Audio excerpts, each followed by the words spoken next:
guarantees, corpses, and illegitimacy. Soloviev constructs a coherent interpretation of the Ukraine negotiations as a process in which Europe is portrayed as incapable of independent policy, Ukraine as an object of external control and financial bargaining, and Russia as the sole actor whose red lines are declared natural and immutable.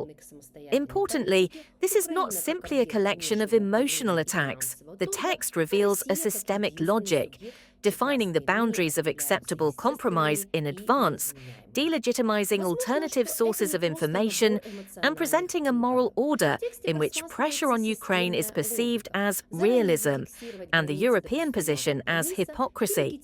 1. Negotiations as a spectacle, Europe as the wrong addressee. The opening frame sets the tone. 2 days of negotiations, nothing new, 10 points of security guarantees, and the question, who are they writing to? This is a typical technique for devaluing diplomatic procedure. Any European proposals are declared in advance to be bureaucratic noise, having no impact on reality, that is, Moscow's position. Then follows a key transition. Brussels and Berlin refuse to listen to Moscow, and they don't care. What's important here isn't the crude register, but the meaning. The speaker is essentially asserting that taking Russia's position into account isn't a subject for negotiations, but the sole criterion of rationality. Europe is removed from its role as an equal participant and relegated to the category of an external source of interference. As I understand it, Russia is demanding more territory than it has managed to seize militarily, particularly in Donbass, but potentially in Zaporizhia and Kherson.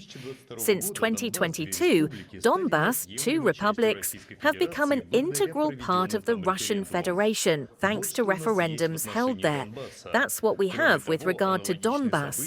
Furthermore, similar events have occurred in the Zaporizhia and Kherson oblasts, so we currently have 4 entities that are an integral part of the Russian Federation.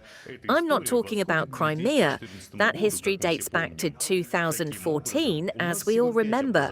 So we have only 5 entities, and we absolutely cannot compromise on this issue because, in our view, that would be a revision of a very important element of our statehood, enshrined in our Constitution.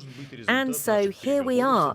What could be the outcome of our negotiations with the US administration?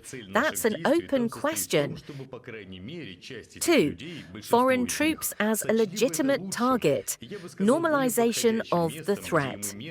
A separate thesis is constructed regarding the inadmissibility of a foreign military presence in Ukraine. Otherwise, they will become a legitimate target.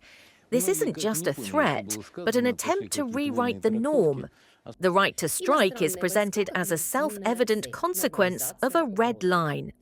Thus, the audience is encouraged to accept the idea. If Western forces appear, responsibility for the consequences will lie not with those who strike, but with those who introduce troops.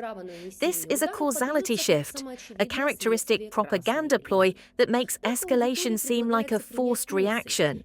This is also related to the episode with the translator and the slip of the tongue about NATO-EU corpses. Even if it's a poor translation, it becomes a symbol. Everyone understood. Symbolizing a random element is a way to feed the desired image of the future. Western troops, Mao's inevitable losses, without the need to provide facts. 3. Territory as statehood, the legal jamming of compromise. Next, a legal construct is constructed.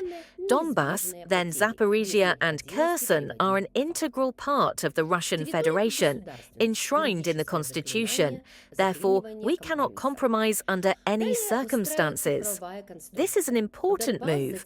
It transforms a political goal into the category of an undisputed foundation of statehood. When a territorial issue is framed as a matter of internal constitutional identity, negotiations are automatically limited. A truce, a line, and guarantees can be discussed, but not the subject of the dispute itself. For the European reader, the mechanism here is essential, not to prove legitimacy, but to close the discussion with a procedural seal. That's how it's written. This makes any alternative position not simply hostile, but an encroachment on statehood. 4. Delegitimization of sources, from Western media to Ukrainian institutions. The next block is an attack on Western media and labeling them as systemic liars.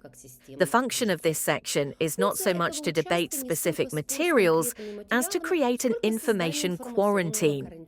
If the audience accepts the thesis they're all lying, then any external refutations are preemptively written off as enemy propaganda.